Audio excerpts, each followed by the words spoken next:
In this episode of Pop Culture Weekly, it's all about The Stranger. I talked to Dane DeHaan from there and the cast of Apple TV Plus's The Big Door Prize. Let's go. Welcome to Pop Culture Weekly with Kyle McMahon from iHeartRadio. Your pop culture news, views, reviews, and celebrity interviews on all the movies, TV, music, and pop culture you crave weekly. Here's Kyle McMahon. Hello, and welcome to Pop Culture Weekly with Kyle McMahon. I, of course, am Kyle McMahon, and I thank you so much for hanging out with me and talking and discussing and hanging out all about pop culture.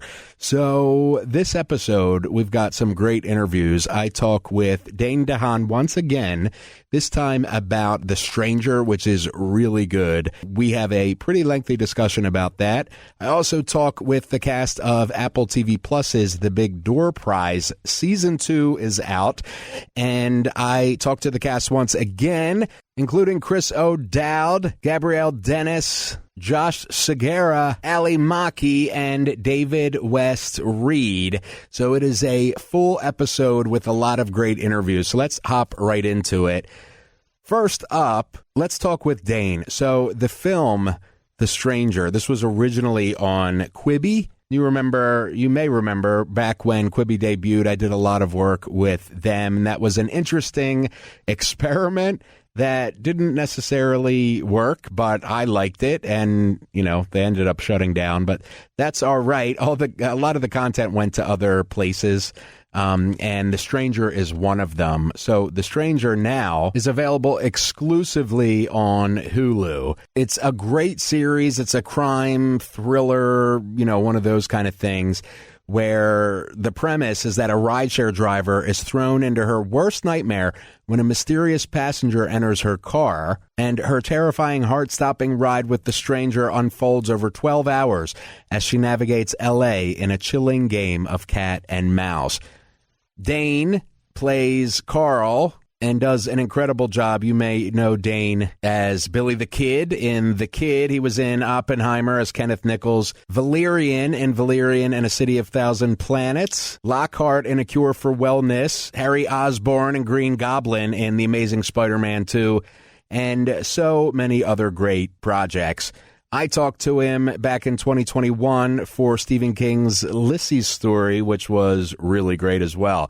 So let's just get right into my talk about The Stranger on Hulu with Dane DeHaan. Well, first of all, Dane, thank you for speaking to me about The Stranger. I really appreciate it. Yeah, no problem. So tell me a bit, it has an interesting journey, this project, where originally it was on Quibi as kind of these, chopped up into mini episodes. Now it is, you're seeing it as a full film. What is that like for you as an actor, to see a project kind of take on two different lives? Yeah, I mean, look, it's surprising, but I'm really happy for Vina, the director. I mean, I think she put a lot of time and energy into this project. And so the fact that, and she obviously continues to, and it's something she's passionate about. So I'm really happy that, mostly for her, I'm happy that it's getting a second or third life or whatever, and people are going to finally get the chance to maybe more eyes on it than has been in the past. And when you originally, back in, I guess it was like 2020 or something that it debuted on Quibi, and obviously you had filmed it before that. What originally drew you to The Stranger? First of all, the director, I think Vina has made incredible things before, like The Killing. And, I think that talking to her, I really trusted her. She seemed to have a really strong sense of story and character. And so when I read the script, it seemed like this character that was just going to be like a lot of fun. I've played bad guys in the past, but there was something just purely evil about this character that seemed like something I can indulge in. And, it seemed like yeah, it just seemed like it was going to be a lot of fun. Like, sure, it's scary, it's a thriller, but I think it was something that made me laugh along the way, and I think there's laugh moments in there anyway. And to have that freedom to just like indulge in something and let it fly, like I knew we were going to have a fun time. And for the actual filming, a lot of it, there's a great chunk that takes place in a car. How is that as an actor? Like, I feel like it's kind of, I mean, I don't know. I'm not an actor, but like, is that a challenge to kind of like be sitting and filming that whole time? Like, is it different than, or is it just like another day in the life of an actor? I mean, I don't know. I feel like most TV shows or movies have something that takes place in a car. So, there's an impressive set of rigs that you can have on cars.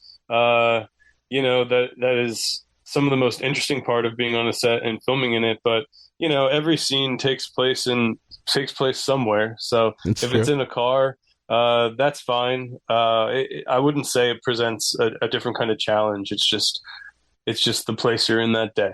Okay. And, as you're reading the script, I mean, I know watching it both times that I'm like on the edge of my seat, Are you drawn to that as well? So, and what I mean by that is like, do you see it as you're reading? Are you reading it like with like fresh eyes, or are you reading it as an actor? In other words, can you enjoy like how I get like that edge of your seat, like, oh, I can't wait till the next part? Or are you seeing it more methodically as you read it? No, I think this one especially read as an incredibly enjoyable and compelling and an edge of the seat kind of ride. I think the story in it is strong, and it's a lot of fun. It was fun to read and it's fun to watch, and I think that came through. I mean, when I read a script, I'm sure the character that I'm playing is incredibly important. The director is incredibly important, but the story is important too. Like, you want to make something that people are going to see and people are going to enjoy for whatever reason. And the reasons people are going to enjoy this, they came through crystal clear from the first read. Mm.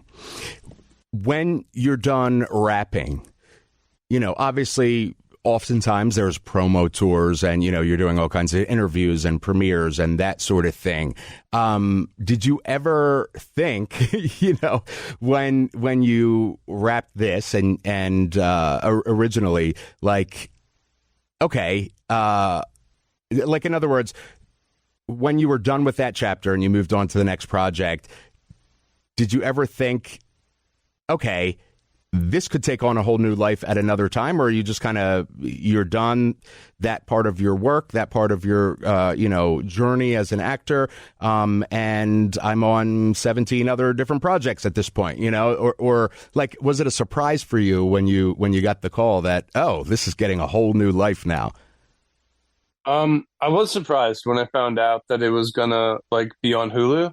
I think it's exciting. I think it's cool. But yeah, we made it in 2019, and it was on Quibi, which no one really knew what was going to happen to Quibi. I think one of the questions a lot of people had, which I think was a smart question to have at the time, was, well, if Quibi doesn't work, what's going to happen to all this content? And because they had like $1 billion or something. I mean, they were making a ton of stuff. And I'm sure there's still a ton of stuff out there that, could have a second life. I think we're at a time in our business where like, I'm all about creating like new content. Like, let's make new stories. Like, in this post-strike world, like, it feels like things are slow to get going. So I understand why you would want to like have material that's already been made and can be re-released as a movie, and that's cool and exciting. But I'm all about creating new content, but that question back then, and when we made it in 2019, like that question of what's going to happen to all this stuff if Quibi doesn't work, it is a question we all had, and I'm super excited for Vina that this one's getting another go at it. Yeah, it's so when I originally I worked with Quibi when they launched to hype it up and talk about it, and I loved the content. And actually, this was one of the ones that I was really drawn to, with the launch of Quibi, because it's just such a compelling project, and I loved it, and I love it, and it's such a edge of your seat, and it's so twisty and layered, and there's just so much good stuff to it that when I saw that that this project was coming to Hulu, I was just like, that is so cool, because as you said, now it gets a wider release, more opportunity for more people to see. Such a cool project, Yeah, totally. I'm stoked about it. I know it's Vina has never lost her passion for it. She's always tried to keep it going. After Quibi went away, I know it's been to like horror film festivals, and I think it may have been on like Tubi or something. So it's something that she's still passionate about. She still believes in, and it was her passion about the project that was like most appealing about it to me from the start. So, I hope billions of people watch it. I hope people love it. I hope people fall in love with it all over again. I mean, that would be like a wild scenario. That's something I made like 5 or 6 years ago. All of a sudden people are watching, and is like, I hasn't been a part of my life for so long, but like, sure, have at it, go watch it. Yeah. Enjoy it. Absolutely. It reminds me when I was a kid of, a lot of these movies would find, maybe they got crowded out at the box office, but then like when the DVD or the Blu-ray hit or whatever, it would find like this whole new life, and it kind of reminds me of that, like, another version of that where, Quibi didn't necessarily as a whole, work. I loved the idea, but now you have a project like this that's so great that can find a whole new audience, and it really reminds me of that like kind of exciting time where no art really ever dies. You know what I mean? Yeah, I hope so, man. But yeah, I hope people just like gobble it up. Dane, thank you so much for speaking with me. I can't wait for everybody to see The Stranger exclusively now on Hulu. Thanks for speaking with me again. Thanks, man. Of course. Dane DeHaan. It's always great talking with Dane. He's such a talented actor. I love how he puts himself into his roles. He's so intense and just a really, really great guy as well. So thanks, Dane, once again for chatting with me. And The Stranger is available right now on Hulu. Make sure you watch it and hit me up on socials. Let me know what you think. We're going to take a 60-second break to pay the bills. Hang out with me, and I'll see you in 60. All right. Thank you for allowing us to pay the bills. Our sponsors allow us to continue to bring you great content each and every episode, and we can't thank them enough, and I can't thank you enough for hanging out with me as always. You guys are the best. So up next, the Big Door Prize on Apple TV Plus, which if you haven't seen the first season, I highly, highly recommend it. It's based on the book, The Big Door Prize, and it's got a pretty kind of interesting premise where it revolves around this grocery store of a small town where this kind of machine just magically appears, and it seems to be able to predict the life potential of those who use the machine. Chris O'Dowd stars as Dusty. He is amazing in everything he does, including Bridesmaids and The Cloverfield Paradox, Miss Peregrine's Home for Peculiar Children. He is a Emmy Award winner for his role in State of the Union, and so I'm excited to talk to him once again. Up first, we talk with David West Reed, who is the executive producer, and he developed the Big Door Prize for the television screen. David was the executive producer on Schitt's Creek, which is an amazing series if you haven't watched that. And he won an Emmy Award for it for Outstanding Comedy Series. So let's talk with David about the Big Door Prize. Here he is, David West Reed. Thank you so much for joining me, David. I really appreciate it. Thank you. So, first of all, congratulations on season 2. I have really enjoyed it. What was it like for you? You got the second season go, knowing that you could expand the story. Yeah, that was a really fun opportunity because obviously the series is based on a book by Emma Walsh, but the book has this ending, and our series could not have an ending at the end of season 1, so we had to really open it up and go off-roading with the story, and find what was the next stage for all of these characters and also the next stage for this mysterious machine. And how did you, and, I was thinking as I was the cast that, and yourself that I'm interviewing today, how do I do this without being, with being completely spoiler free? So know that as I try to talk to you with this, bouncing over bombs, how did you decide, staying true to the original source work? How did you expand it in the spirit of, the work, but leading it in ways that it didn't go in? Right. Well, we knew that, what was so great about the original book is this core concept of people in a small town being confronted by the idea of their potential or their destiny by this machine that gives them cards that tells them if everything went right with your brain and your body, this is what you could become. So we wanted to continue to ask those questions. What does it mean to be happy? What does it mean to achieve your potential? But obviously, we didn't want to just have more cards. That would feel very flat. And we wanted to escalate things and really makes the second season even more exciting than the first. So that's where we came up with this idea that the machine would go to this next level that would give people these visions without giving too much away, that tell them something about their lives and themselves and who they are and who they could be, that are a little less clear than the first season, and that not everyone necessarily likes what they see, and it sends them spiraling in different directions, which is where we get not only our drama, but a lot of the comedy in the second season. And for you, if you had your own Morpho Machine, I'm sure you get asked this a lot, but would you want to know, and would you do anything with that info, or would you stay away from it? What would you do?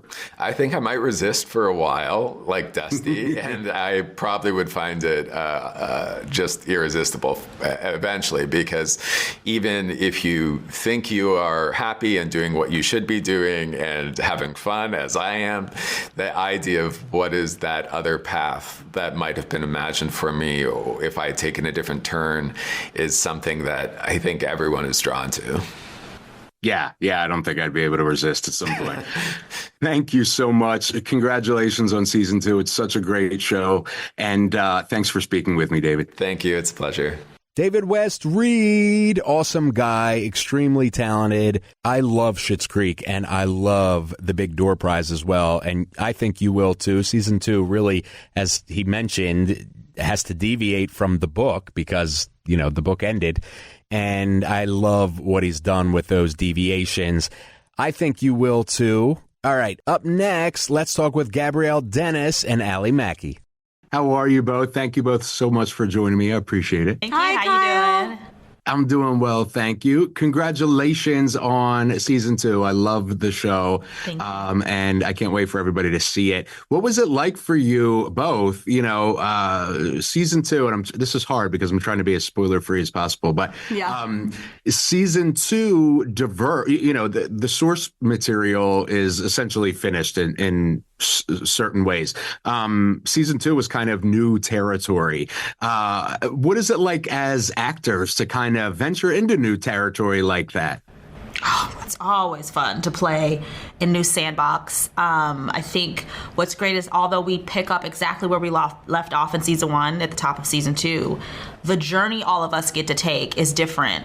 We get to play with different individual actors and different scenarios and relationships and dynamics. So it's really fun just exploring those different, different avenues, right? I think for my character, it's always been new source material in a sense, because I think I was almost deliberately, but also working with Dave, trying to discover as the character discovers, and there's a lot I still don't know about Hana, so it's always been fun to kind of peel back her layers and be like, what's happening? Wait, what? This is what's going on with her? So it's very fun. It's always been such an exploration. Do you, as a non-actor, as a viewer, I would imagine, as I'm watching it, I'm kind of loving every new kind of twist and turn and that sort of thing. As an actor, as you're reading the script, do you get that same excitement, or are you like hyper-focused on your role, or how does that work? Well, Go, yeah. for me, I try, especially if I'm a fan of something and I like to watch it as a viewer, I try to honestly avoid as much as I can, because it's such a treat. Like when I watched season 2, it was like, like I can actually enjoy it as a viewer and like not either just don't remember it from a table read or just wasn't there present in the presence of it being filmed to like really be dialed into it. But like, and even the stuff with myself, like by the time you add music and you add lighting and the way they edit things, it feels different than just, the 3D version of us being on set and like doing our work. It is such a beautiful thing to see the culmination of all the pieces come together, because everyone's role is so important. Sound, color correction, everything like comes together. Yeah, everything comes together at the end of the day. And I think that is what I think as audiences, I think as an actor, maybe I wouldn't have, I know that now, but I think as a viewer, I probably wouldn't compute like how important all of these little elements help tell the story. You know what I mean? And so for me, it's exciting. Yeah, I think it just really speaks to Dave's world building. He's so amazing at creating these rich, beautiful characters, and I think we're all fans of each other. And I remember at the end of season 1, after the table read, so many of the cast were like, we had no idea that Hana had anything to do, and I loved, kind of keeping that secret, and I know Dave did too, of just like that reveal. I think even you were like, wait, I had no idea. Yeah. So I think we're all fans of each other's characters, of what's going on in their world. I love that. And finally, if you had a Morpho Machine, what do you think it would reveal about each of you? What I think, oh gosh, I know. I'm like, what I think. I'm crazy. I think that for me, like, I just would want something to, end of the day, we know watching the show, what's printed on the card is one thing, and it may not be like an exact interpretation of the word. So for me, it's really the ultimate journey of where it lands you, right? And for me, I would want that. I would want to just feel fulfilled and happy at the end of that road, whatever that is. And I would hope my vision wouldn't be as dark as my characters this season, like, because this season, instead of just the car, we're also getting these visions from the Morpho Machine. So cast is pretty interesting, but I would hope, even if it was a dark, crazy, weird, vision, that ultimately I would be smart enough and passionate enough and adventurous enough to go on the journey to figure it out. Yeah. I think maybe I'd be like Hana and just not have a card. I'd be like, I opt out of this experiment for now. I love that. Thank you both so much. I can't wait for everybody to see season 2 exclusively on Apple TV+. Thank you. Bye. Have a great day. You too. You too. Gabrielle, Dennis, and Ali Maki. They're so great in the Big Door Prize, and I can't wait for you to see it. Again, once you watch it, hit me up on socials. Let's talk about it. Reddit, Instagram, Facebook, YouTube, wherever it is you are, I am too. Just find me. All right. Last but not least, it's Josh Segarra and Chris Dowd. Of course, I already gave Chris his intro earlier in the show. Josh Segarra, if you don't know, originated the role of Emilio Estefan in the Broadway show On Your Feet, which, of course, was based on the lives and music of 26-time Grammy Award-winning husband and wife team Gloria and Emilio Estefan. Of course, I've interviewed Gloria a couple of times here on this show. Josh also played Danny in Scream 6. He was amazing in that. Stefanovic in Orange is the New Black. He was Pug, Augustus Pug Puglisi in She-Hulk Attorney at Law. And, of course, he's Giorgio in The Big Door Prize. So let's talk with Josh Segarra and Chris O'Dowd. Josh and Chris, thank you so much for joining me. Appreciate it. Thanks for having us.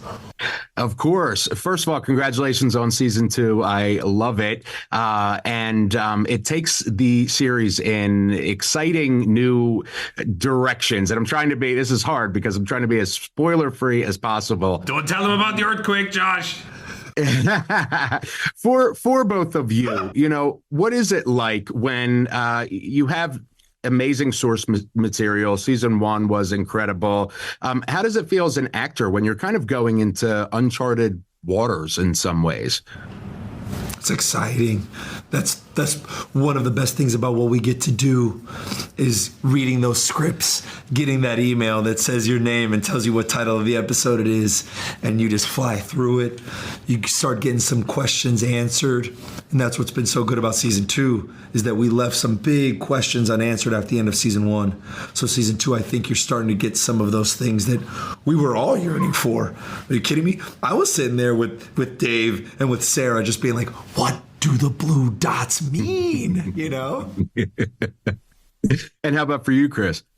I mean, it's always fun sitting down to read the new episodes because we don't really know what's going to happen, and it's kind of interesting. Obviously you're curious as to what you're going to do yourself, but also what all of these other characters are going to be at, because there's so much kind of mystery in the show increasingly in terms of where did this thing come from? Is there an end thing here? And we find out more from the Morpho Machine in season 2. It gives us another little insight into our potential futures through this vision, and it's kind of fun watching that play out.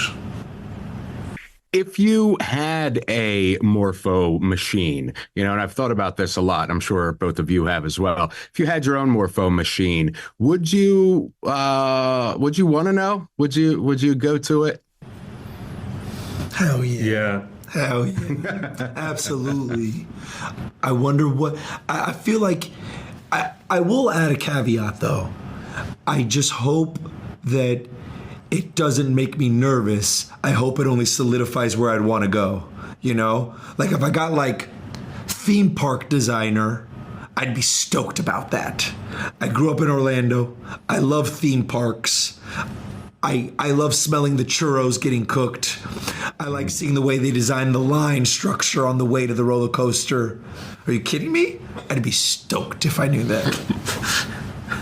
And how about for you, Chris?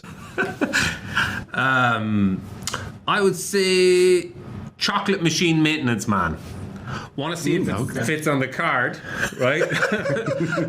Always curious as to how low they can go with the font. Absolutely. And also, I feel like you being around. I've got a lot of Willy Wonka fantasies. Absolutely. And I'd like to see them play out. I did that thing that you do in high school, like the career aptitude thing. And it said that I would either be janitorial services or a clergy, which I think is really interesting and completely off the mark from what I do. But that's nothing like, a Morpho Machine. But I find it interesting that both of you are your choices, your hopeful choices are both in the creative kind of fields, a theme park designer and, working with like a chocolate fountain machine. Chocolate machine maintenance man. Yeah, I mean, there's an art to that, though. And there's also delicious, food. Like, I'll be your tester if you need. But thank you both very much. Congrats on season 2. And I can't wait for everybody to see it. Thank you very much. Josh Segarra and Chris O'Dowd. Love those guys. Love The Big Door Prize Season 2, which is out right now on Apple TV Plus. Probably my favorite streaming service. Just everything they do is like top notch. Let me know what you think about The Big Door Prize Season 2 on Apple TV Plus and The Stranger on Hulu with Dane DeHaan. Hit me up on socials at KMac Music or Real Kyle McMahon or Pop Culture Weekly. Search one of them and you'll find me on your favorite social network. That's it for this week. We got some great stuff coming up next week and in the next month or so that I'm excited to share with you. Hit me up. Let me know what you think. I'll talk to you soon. I love you. We out. Thank you for listening to Pop Culture Weekly. Hear all the latest at popcultureweekly.com.